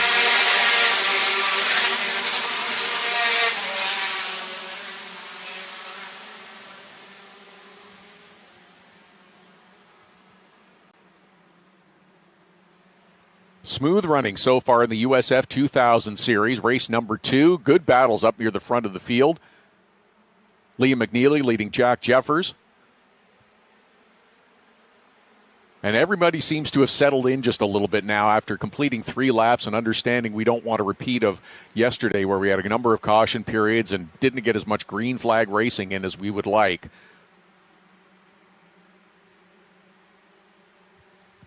Greater opportunities, more learning, more opportunities if you're green flag racing for these USF 2000 drivers and putting on a good show and a good battle up in the front. The first 3 seem to have settled in now to a comfortable rhythm. There's a bit of a break back to fourth with Sebastian Garzon, and then Evan Cooley, Brad Madgman, and Joshua Elianel will seem to all be running nose to tail as well.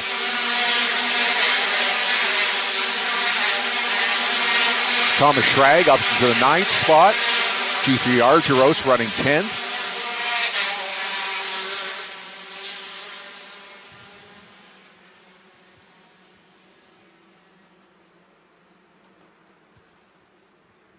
Ooh.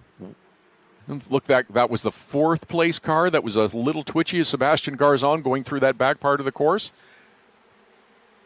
But just everybody getting in line now and understanding that we've got a long way to go. 20-lap race again today. We want as much green flag racing as possible. And everyone seems to be much calmer, much more settled in, and much more deliberate in any moves that we're making as you see that very textbook pass heading into corner number 10. tucked up underneath the car in front of you, pulling out, completing the pass, and that hard left-hander at corner number 10 and getting back in line before completing the corner.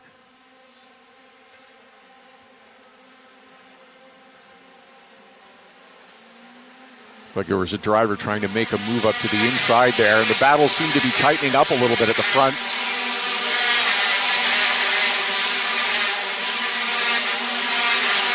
Nice job by these USF2000 racers.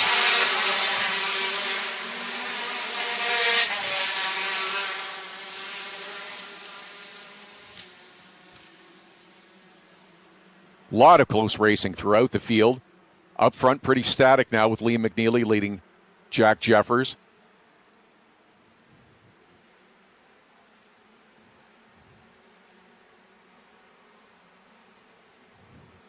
And a little bit of a gap between our first four runners and fifth and sixth now. The battle seems to be with Brad Madgman and Evan Cooley as they're making their way through.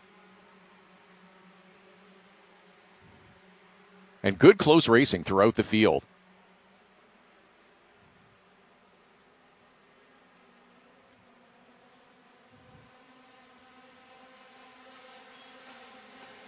Watching the cars, and there is another defensive move moving towards the inside, and that's the challenge of making that pass coming down to the inside. Cars on fourth.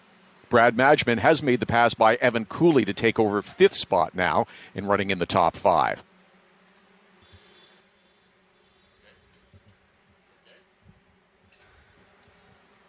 Rob Howden has successfully completed the podium ceremonies and made the mad dash back up to our Skybox location to rejoin me for USF 2000 series, and we have been green right from the start. Let's keep that going for sure. Had a fantastic celebration with Alessandro Di Tullio and, of course, Max Garcia, but the big news was Matt Clark was given a penalty, so it moves Michael Costello up onto the podium. So Costello was there. I'm not exactly sure what the penalty was for Matt Clark was, but indeed he'll move back a couple of spots. As you said, I got a chance to have a look. The funny thing is we're all on the podium, and every one of the drivers is looking out at the racetrack because as we were trying to interview Alessandro Di Tullio was when the cars were leaving the grid. So as soon as that first lap came around, everything stopped and every driver was looking out at the racetrack to see what happened in turn number 1 and 2.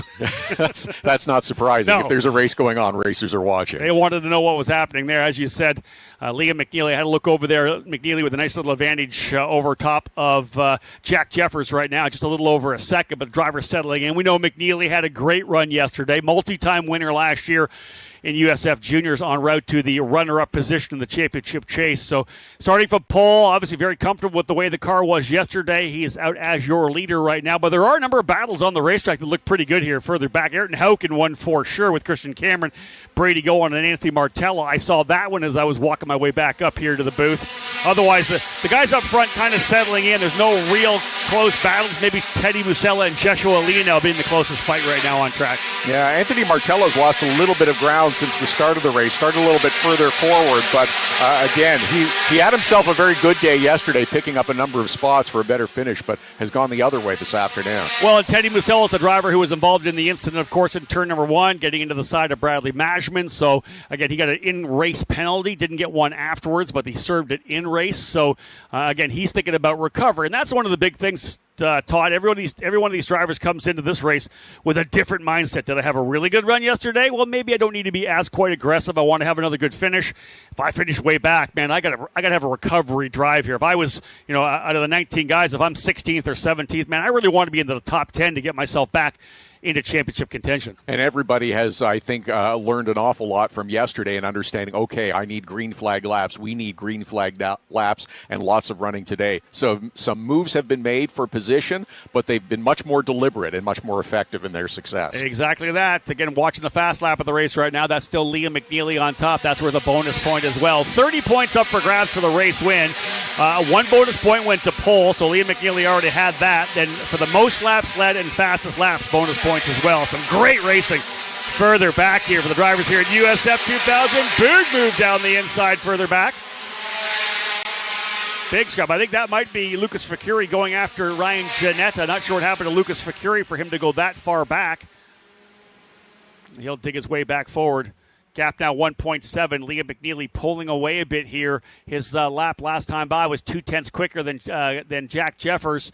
And again, Jeffers about a tenth quicker than Caleb Gaffera, who's now running in that third spot. Gaffera, a perfect example of a driver who is looking to recover from the incident yesterday, was running a strong second, having qualified on the pole, but locked the left front up going into turn 4. Just upset the apple cart coming into the corner. He ended up in the wall on the outside. We saw another driver, Vian Boshoff, do that as well. Not hard to get into the wall on the outside of turn number 4, but for Caleb Gaffera, he can't risk another DNF like that. He needs to have a clean race. Absolutely. And Liam McNeely, after yesterday, if you score a victory in race number 1, the confidence level has to go up enormously for this driver. It's like understanding, yes, I can do it. We've seen it so often with drivers trying to break through for that first victory. Sometimes it takes a while, but once they do, a number of them fall into place. Now, to get it right away, that's going to fill you with confidence immediately. Yeah, and you wonder if you look now at Liam McNeely, what he did last year. So both the guys up front right now, McNeely and Jeffers. Jeffers was his second year in juniors last year. He ran this race here at St. Petersburg last year as a one-off to get to learn the racetrack. McNeely, as a rookie, couldn't really run the USF2000, so he ran Toronto. Has that paid off? I think so. He was on the front row in Toronto, actually qualified on pole. He ended up finishing second to his teammate Evagoras Papasavas. This has paid off hugely as he's super strong out of the gate here to start USF2000. So again, McNeely, Jeffers, Gaffera, Garzon, and Majman. Sebastian Garzon having a good run. The Lucas Oil School of Racing Formula Car champion. Won both junior races at the Superkarts USA Super Nationals in Las Vegas last November. Huge for him as well to be able to work his way up here into 4th. A raw rookie that a lot of people don't know about. Didn't come through USF Juniors. Hasn't run F4 in some of the programs that people may have watched. But again, very good in that Lucas Oil School series. And again, one of the top junior karters in the country. Just keeping an eye as well on Thomas Schraggs, who has had a troubled weekend, starting with troubles in qualifying. Started well back in the field in this one, too, but has now moved himself forward into the top 10 and currently running 8th. Yeah, really good start. Again, we talked about him in qualifying, putting in the wall in turn number 10. Talk about going behind the 8 ball. Started dead last in race number 1, worked his way forward. He had to use his fast lap in race number 1 to set the grid for race number 2, and it really only put him up to 16th. So he's 16th to 8th already. He's already split the difference, up 8th into 8th, and now trying to see if he can't reel in Teddy Musella. Last time by was off by about 0.3 of a second, but we'll see whether or not he has pace to potentially get himself forward. Otherwise, for Schraggs, a solid recovery to get him back to where he was. He worked his way up into 12th from dead last in yesterday's race. So although not too strong, majorly strong results, still enough to potentially put him in the top 10 with some of the DNFs we've had from other drivers. That's exactly it. And again, when you have an incident like that in qualifying, when it sent you back, it's your focus becomes recovery. How can I bounce back? So getting up close to a top 10 position in race number 1. Okay, that's a pretty good step in the right direction. Climbing 8 positions in race number 2 to get inside the top 10, just to pass the halfway point of race number 2. He's doing what he needs to do. And listen, he's hoping maybe for a yellow. Will there be some attrition in front of me? Can I get a chance to close back up and maybe make a move? He's only a half a second behind Musella right now, but lost a little bit on that last lap. He's lost it quite a bit there. In fact, G3 Argyros was a little quicker than him, but he's got breathing room. He's got a full second back to Argyros. Watching some of these battles on the racetrack now, you can see the drivers cycling through 8 and 9, settling into what is essentially past the halfway point of this race now as well. 20-lapper here, so we've got about 8 laps remaining, and it's Liam McNeely up front. They'll put lap number 12 in as they come across the timing line. And indeed, McNeely, Jeffers, Gaffera, your top 3. There's the lead right there. McNeely, Jeffers, Caleb Gaffera, but Sebastian Garzon is up on it. He was 0.2 quicker on the last lap. We may see a battle right now here for P3, the final spot on the podium. Garzon closing. Gaffera, though, good into the braking zone. It's still over a length as they work their way through the apex of 1 over to 2. Brad Majman, again, another driver trying to bounce back. He got taken out by Teddy Musella at the start of the race yesterday. No fault of his own. He wants to get a good run as well. Your way up through the ranks, and hopefully one day you're going to get a chance to catch the eye of any of the scouts or any of the team managers, like a Mike Hull from Chip Ganassi. Any of the scouts or any of the team managers, like a Mike Hull from Chip Ganassi Racing, who our drivers had a chance to speak to earlier on Thursday. Liam McNeely putting down the laps. There is no doubt about that. His fast lap was a 111.9, Todd. The last lap a 112.0. He's within a tenth of a second of his fastest lap. And here we are working lap number 14 as well. Yeah, that's impressive when a driver, especially on a circuit like this, can get that kind of consistency, bang out the laps. Jack Jeffers doing the same thing. Jeffers' fastest lap. Here's Jeffers, 111.943. Last lap, 111.968. He was 0.02 of a second off his fastest lap, so even more consistent than Liam McNeely. If you can drive laps like that on a consistent basis, that is exactly what you're looking for in terms of a race car driver. Consistency all the time. Did we pick up a driver who was slowing on the racetrack there? Someone I think maybe pulled to the inside of the track a little bit coming through turn number 8 and 9. I'm not sure whether or not that's a damaged car or not. Trying to pick that up. We'll see whether or not a slower car comes from the back, but nonetheless, we may have had an issue there. Still running strong up front. Drivers a little further back, moving up some spots. We saw the battle as well. We saw between Ayrton Hauk. I think that might be Eddie Beswick, yeah. So the Synergy Motorsport rookie driver who made his debut at Toronto last year. I see Beswick falling back. He was just slow coming out of turn number 8. I didn't see any. That's him right there rolling by. So Beswick does come by the line and continues on. That's interesting. He slowed a little bit, lost a bunch of spots. He was up at 11th. That moves Martella now to 11th. Timmy Carell up into 12th. Ayrton Hauk 13th. Christian Cameron 14th. And Brady Golan 15th. So issues there for those drivers. Just got a little out of shape maybe and just needed a minute or two to gather himself back up. But it does look like Eddie Beswick is moving along at speed again. Lap number 14 in the books. There'll be, 5 to go, 20-lapper. Driver settling in, as we said, 1.7 seconds the lead for Liam McNeely. Very consistent on the lap times. Last time by, though, Jack Jeffers rolled up about 0.3 of a second. It's only 1.4 now. Does Jeffers have a hot rod to work his way up here? Keep an eye on that. This is the drivers coming out of turn, I'll call 9B, because there's a bit of a kink there coming on the straightaway.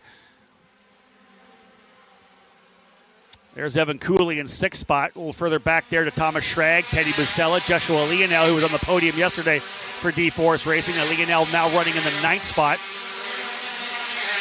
Jack Jeffers trying to reel McNeely in. The laps are winding down. 5 to go. 1.4 back. He was about 0.3 quicker on the last lap. That would be just enough to be able to be there on the final lap. Does Jack Jeffers have something to go after Liam McNeely? Jeffers up on the wheel in the exclusive Autosport number 92. You wonder if Jeffers was just be consistent through the 10 to 15 stage. Make sure you have a little something left and put that final push in those last few laps to see if you can reel in. Save your tires just a little bit. Yeah, here's the one little wrinkle. We'll see if that played out or not.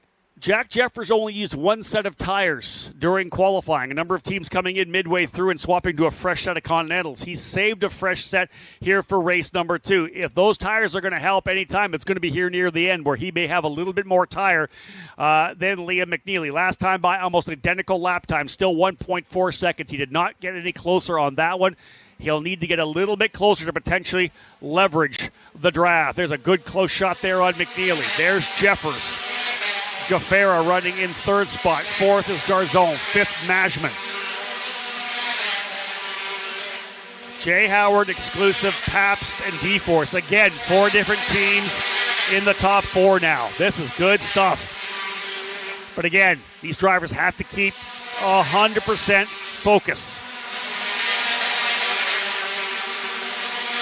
Jeffers can see if he can still work his way up. And again, a couple of seconds is not anything you're going to worry about. He'll be back by a number of points, but there's so much racing still to go. You want to come home with quality results. McNeely, Jeffers, Gaffera, your drivers in the top 3 right now. Further back, it looks to me like drivers moved back a little bit. I think Timmy Carell able to get by Anthony Martella, as did Ayrton Hauk. So Carell's worked his way up into 11th. Hauk goes back up into 12th after a top 10 finish yesterday. I believe 9th for Ayrton Hauk and the brand new Benchmark Autosport team coming home with an early top 10. He'll try to work his way forward again. 17 laps down, make it 18 laps down, I believe, when they come across the line here. So 18 laps down.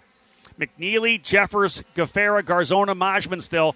Last time, again, identical 12.0s. The front 2 drivers are exactly the same lap time. It's still 1.49 seconds. That is a battle that is going on. You can't see the gap changing between first and second place with Liam McNeely and Jack Jeffers, but both those drivers pushing very hard in the late stages and having the head-to-head fight. It's just the gap between the two has not changed because the lap times are almost identical.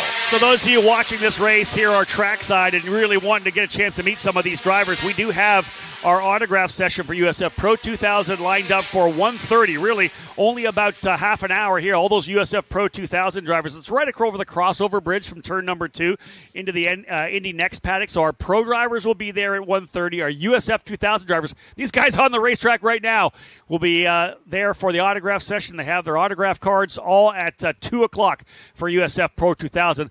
That's Eddie Beswick there. And then I got to think some kind of an on and off mechanical problem potentially for Beswick, for him to slow and then pick back up. Maybe an electrical gremlin that will come and go.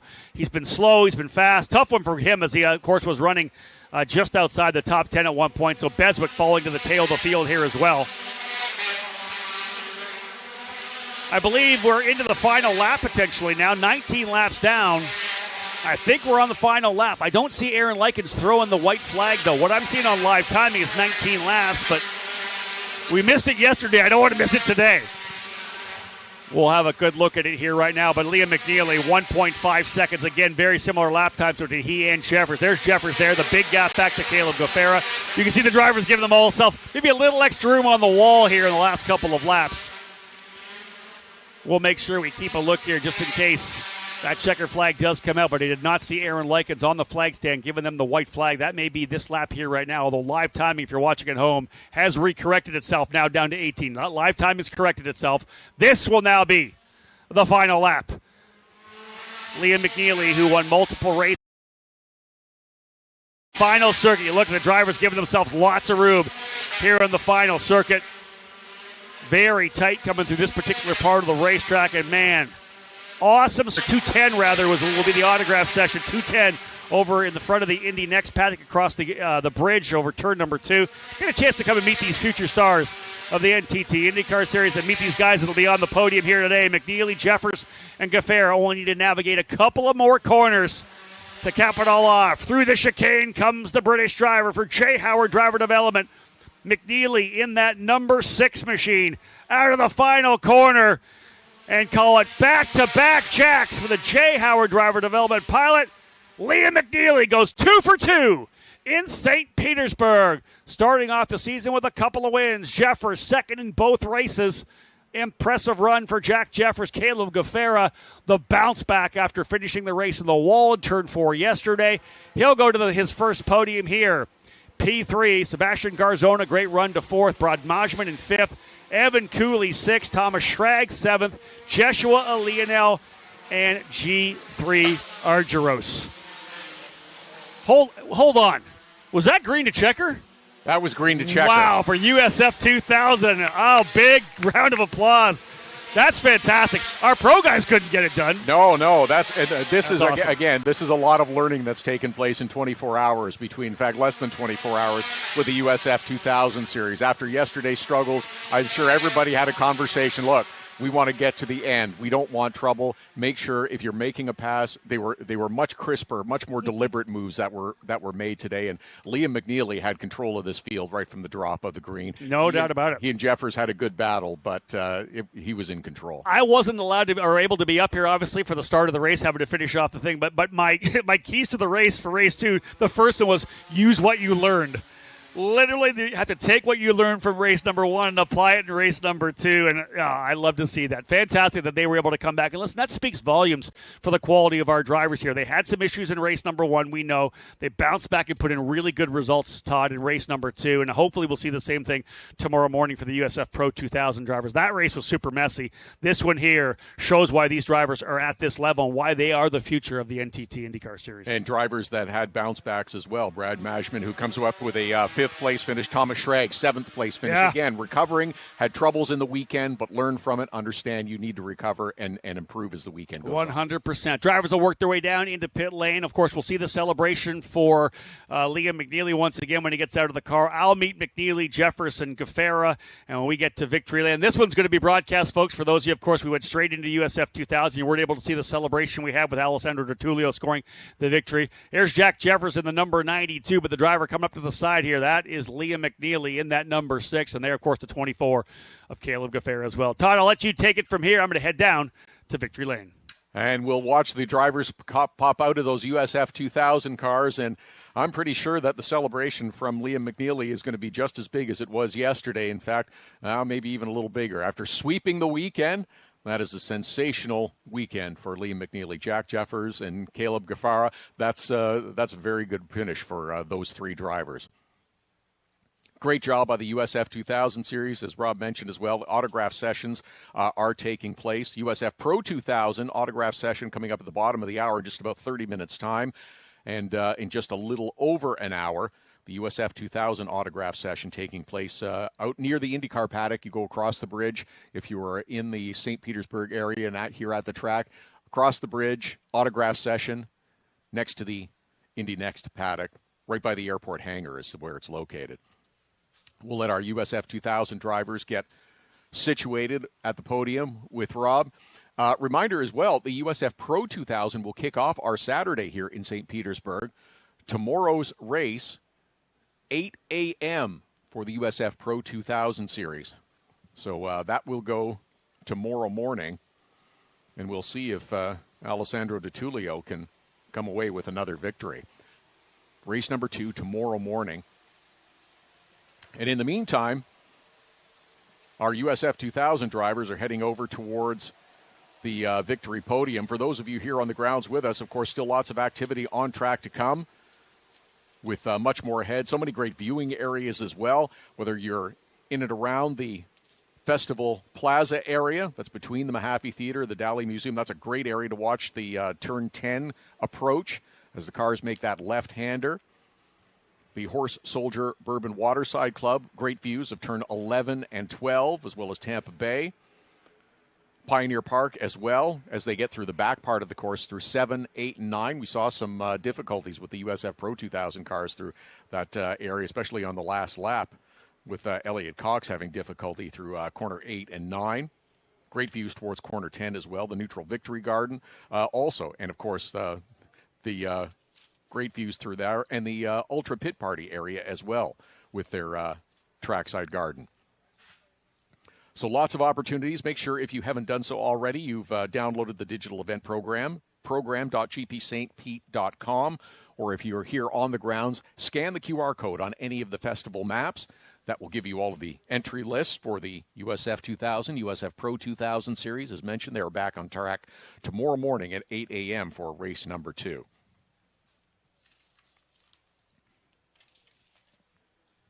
More action and activity coming up this afternoon. We still have qualifying for Indy Next and the NTT IndyCar Series all coming up this afternoon. And the MX5 Cup Series race also will close out our program today. That at 4:25 this afternoon will be the final on-track action of the day. But a lot of qualifying, as well as one more race to go here this afternoon on the grounds at St. Petersburg.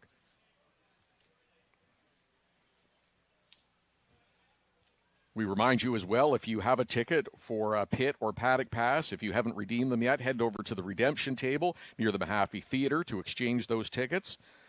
There may still be some ticket upgrades available as well, so if you're upgrading from general admission to a grandstand ticket, there are limited quantities. Try to pick those up. And, of course, souvenirs as well, souvenir locations located in tents next to Gasoline Alley in the Albert Wooded Park, and by Al Lang Stadium in the speed zone for all of those merchandise locations.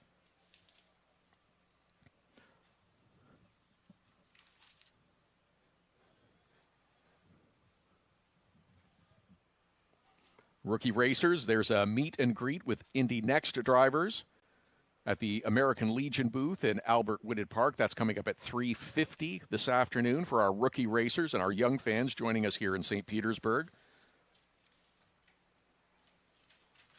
So if you're with us on a perfect day and still watching lots of folks making their way through the entrances and across the bridges and into the track here in St. Petersburg, lots of on-track action still to come this afternoon with qualifying for Indy Next and NTT IndyCar Series. As we get set for more on-track action, well, let's head down to Victory Podium and we'll await the arrival of our USF2000 drivers.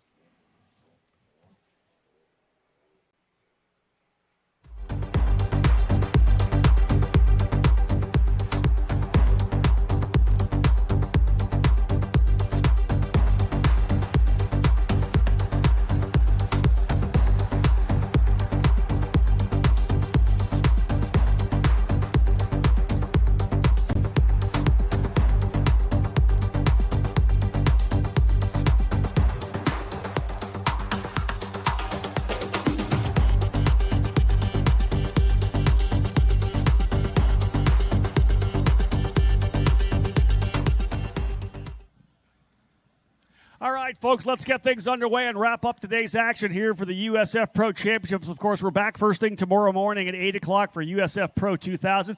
We do have the autograph sessions coming. 1:30 for USF Pro 2000, just on the other side of the bridge there by the Indy Next paddock. And at 2:10, we'll have these drivers here from USF 2000 who just wrapped up. They'll have that autograph session as well at 2:10. Thank you so much.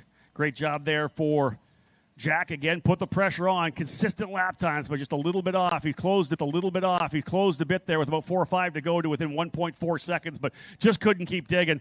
But what a way to start a season, folks. We talk about trying to win a championship. This driver from London, England's done that. He has the point lead heading to NOLA in April. Back-to-back Jacks here for USF 2000. From Jay Howard Driver Development, round of applause for the winner, Liam McNeely.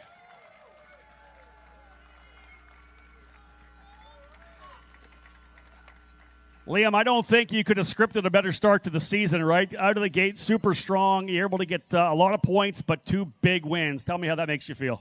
Yeah, just a mega start to the season, really. And, yeah, good to do it here in Florida as well. And, yeah, look forward to NOLA now. Any major surprise with the racetrack itself? Obviously, IndyCar rubber going down. You had the pro guys out there in front of you laying down more Continental rubber. Were you surprised at all by the racetrack? Yeah, I mean, it definitely gripped up quite a bit. Also, some places were getting pretty sketchy as well. So, yeah, surprised. A couple of times I was like heading towards the wall, but yeah, all in good faith. Who do you want to thank today? Yeah, the boys at Jay Howard, they work, tirelessly to make this car go fast. So, yeah, really happy and, yeah, can't wait. Well done. Get back up on top of the podium for the second straight day. Liam McNeely, let's bring in that P1 trophy. Fernando Ortiz going to bring the P1 in. Liam, going to try to start a collection here this year. Won a bunch of races last year at USF Juniors, the very first rung of our USF Pro Championships program. Those drivers not part of the action here at St. Petersburg. Those drivers in training to make their move up. Both Jack and Liam coming through the USF Juniors program. But again, very talented drivers here. We'll see those juniors when we get back at it again in about 6 weeks' time at NOLA Motorsports Park. All 3 of our USF Pro Championships presented by Continental Tire Series will be at NOLA for a triple header weekend for all the events. There's going to be a lot of racing when we get there. And, of course, from there,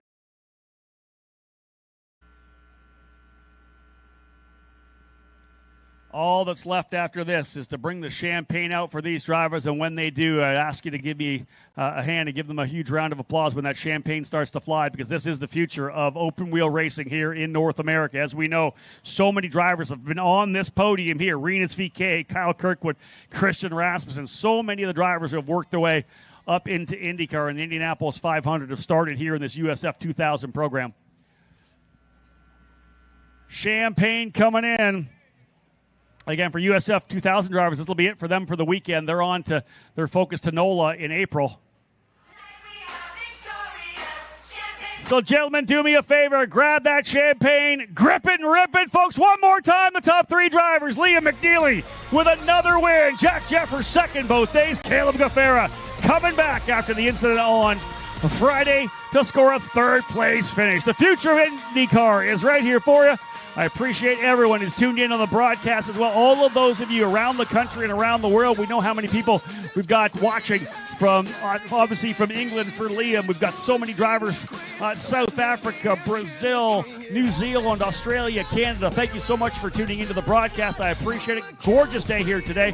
We'll be back again tomorrow morning, bright and early, at 8 o'clock start, folks, for USF Pro 2000 Race 2. On behalf of Anderson Promotions, folks, thank you so much for tuning in. My name's Rob Howden. Bye for now.